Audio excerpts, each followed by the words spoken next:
Hi friends, welcome back to Sangam Saviruchi cooking ಚಾನಲ್ಗೆ. ಇವತ್ತಿನ ರೆಸಿಪಿಯಲ್ಲಿ ಪೂರಿ ಜೊತೆಗೆ ಮಸ್ತ್ ಕಾಂಬಿನೇಷನ್ ಆದ ಉತ್ತರ ಕರ್ನಾಟಕದ ಸ್ಪೆಷಲ್ ಬೆಟಗೇರಿ ಚಟ್ನಿ ಮಾಡಿ ತೋರಿಸ್ತಾ ಇದ್ದೀನಿ. ಬನ್ನಿ ಫ್ರೆಂಡ್ಸ್, ಹೇಗೆ ಮಾಡೋದಂತ ತೋರಿಸಿಕೊಡ್ತೀನಿ ನೋಡಿ. ಹಾಗೆ ನೀವು ಕೂಡ ಮನೆಯಲ್ಲಿ ಟ್ರೈ ಮಾಡಿ. ಫ್ರೆಂಡ್ಸ್, ಬೆಟಗೇರಿ ಚಟ್ನಿ ಮಾಡಲಿಕ್ಕೆ ಪುಟಾಣಿ ಹಿಟ್ಟು ಮೇನ್ ಬೇಕಾಗುತ್ತೆ. ಇದನ್ನು ನಾನು ಮಿಕ್ಸರ್ನಲ್ಲಿ ಹಾಕಿ ಹಿಟ್ಟನ್ನು ರೆಡಿ ಮಾಡ್ಕೊಳ್ತೀನಿ.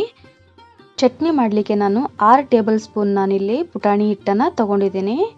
ಇಲ್ಲಿ ನಾನು 2 ಟೇಬಲ್ ಸ್ಪೂನ್ ಆಯಿಲನ್ನು ಹಾಕ್ಕೊಳ್ತಾ ಇದ್ದೀನಿ. ಇವಾಗ ಜೀರಿಗೆನ ಹಾಕ್ಕೊಳ್ತಾ ಇದ್ದೀನಿ. ಹಾಗೆ ಸಾಸಿವೆ ಹಾಕ್ಕೊಳ್ತೀನಿ. ಸಾಸಿವೆ ಜೀರಿಗೆ ಸಿಡಿದ ಮೇಲೆ ಇದಕ್ಕೆ ನಾನು 2 ಮೀಡಿಯಮ್ ಈರುಳ್ಳಿನ ಚಿಕ್ಕದಾಗಿ ಕಟ್ ಮಾಡಿ ಹಾಕ್ಕೊಳ್ತಾ ಇದ್ದೀನಿ. ಇದನ್ನು ಫ್ರೈ ಮಾಡ್ಕೊಳ್ತೀನಿ. ಫ್ರೆಂಡ್ಸ್, ಈರುಳ್ಳಿನ ಜಾಸ್ತಿ ಫ್ರೈ ಮಾಡೋದೇನು ಬೇಡ.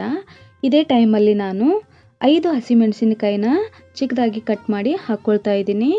ಇದಕ್ಕೆ ಕರಿಬೇವು ಕೂಡ ಹಾಕ್ಕೊಳ್ತೀನಿ. ಹಾಕಿ ಸ್ವಲ್ಪ ಫ್ರೈ ಮಾಡ್ಕೊಳ್ತೀನಿ. ಫ್ರೆಂಡ್ಸ್, ಈ ಚಟ್ನಿಗೆ ಒಗ್ಗರಣೆ ಸ್ವಲ್ಪ ಜಾಸ್ತಿ ಬೇಕಾಗುತ್ತೆ. ಸ್ವಲ್ಪ ಹಸಿಮೆಣಸಿನಕಾಯಿ ಖಾರ ಇರೋದನ್ನೇ ಹಾಕ್ಕೊಳ್ಳಿ. ಖಾರ ಇದ್ದರೆ ಚೆನ್ನಾಗಿರುತ್ತೆ. ಇವಾಗ ರುಚಿಗೆ ತಕ್ಕಷ್ಟು ಉಪ್ಪನ್ನು ಹಾಕ್ಕೊಳ್ತಾ ಇದ್ದೀನಿ. ಹಾಕಿ ಚೆನ್ನಾಗಿ ಮಿಕ್ಸ್ ಮಾಡ್ಕೊಳ್ತೀನಿ. ಇವಾಗ ಅರಿಶಿನ ಪುಡಿ ಹಾಕ್ಕೊಳ್ತೀನಿ. ಹಾಕಿ ಚೆನ್ನಾಗಿ ಮಿಕ್ಸ್ ಮಾಡ್ಕೊಳ್ತೀನಿ ಒಂದು ಸಾರಿ. ಇವಾಗ ನಾನು 2 ಟೇಬಲ್ ಸ್ಪೂನ್ ಸಕ್ಕರೆನ ಹಾಕ್ಕೊಳ್ತಾ ಇದ್ದೀನಿ.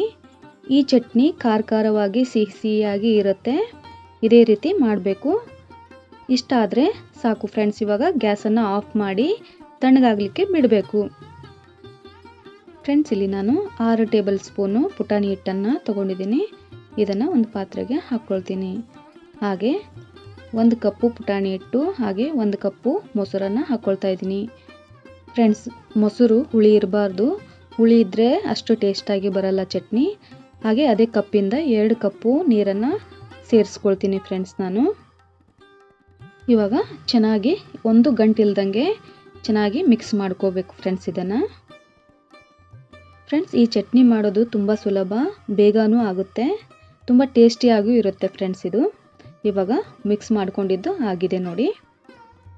ಫ್ರೆಂಡ್ಸ್, ಇವಾಗ ಮಿಕ್ಸ್ ಮಾಡ್ಕೊಂಡಿದ್ದು ಆಗಿದೆ. ಇದನ್ನು ನಾವು ಒಗ್ಗರಣೆಯಲ್ಲಿ ಸೇರಿಸ್ಕೊಳ್ಬೇಕು.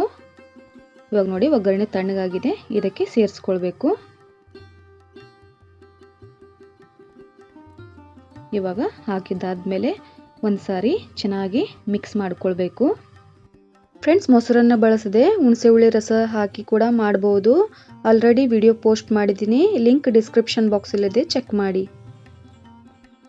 ಫ್ರೆಂಡ್ಸ್, ಚಟ್ನಿ ರೆಸಿಪಿ ಹೇಗಾಗಿದೆ ಅಂತ ಹೇಳಿ ಕಮೆಂಟ್ ಮಾಡಿ ತಿಳಿಸಿ ಫ್ರೆಂಡ್ಸ್. ನನಗೂ ಗೊತ್ತಾಗುತ್ತೆ ನಿಮ್ಗೆ ಇಷ್ಟ ಆಗಿದೆಯೇ ಇಲ್ಲ ಅಂತ ಹೇಳಿ. ನೋಡಿ ಫ್ರೆಂಡ್ಸ್, ಎಲ್ಲ ಮಿಕ್ಸ್ ಮಾಡ್ಕೊಂಡಿದ್ದು ಆಗಿದೆ. ಇದಕ್ಕೆ ನಾನು ಕೊತ್ತಂಬರಿ ಸೊಪ್ಪನ್ನು ಚಿಕ್ಕದಾಗಿ ಕಟ್ ಮಾಡಿ ಹಾಕ್ಕೊಳ್ತಾ ಇದ್ದೀನಿ. ಕೊತ್ತಂಬರಿ ಸೊಪ್ಪನ್ನು ಹಾಕಿದ ಮೇಲೆ ಒಂದು ಸಾರಿ ಚೆನ್ನಾಗಿ ಮಿಕ್ಸ್ ಮಾಡ್ಕೊಳ್ಬೇಕು.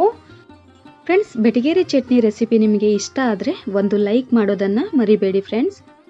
ಹಾಗೆ ನಿಮ್ಮ ಫ್ಯಾಮಿಲಿ ಫ್ರೆಂಡ್ಸಿಗೆ ರೆಸಿಪಿನ ಶೇರ್ ಮಾಡಿ ಸಪೋರ್ಟ್ ಮಾಡಿ.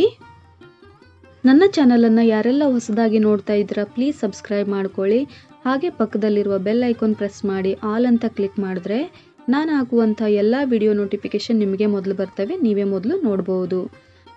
ಮತ್ತೆ ಸಿಗ್ತೀನಿ ಫ್ರೆಂಡ್ಸ್ ಮುಂದಿನ ರೆಸಿಪಿಯಲ್ಲಿ. ಧನ್ಯವಾದಗಳು.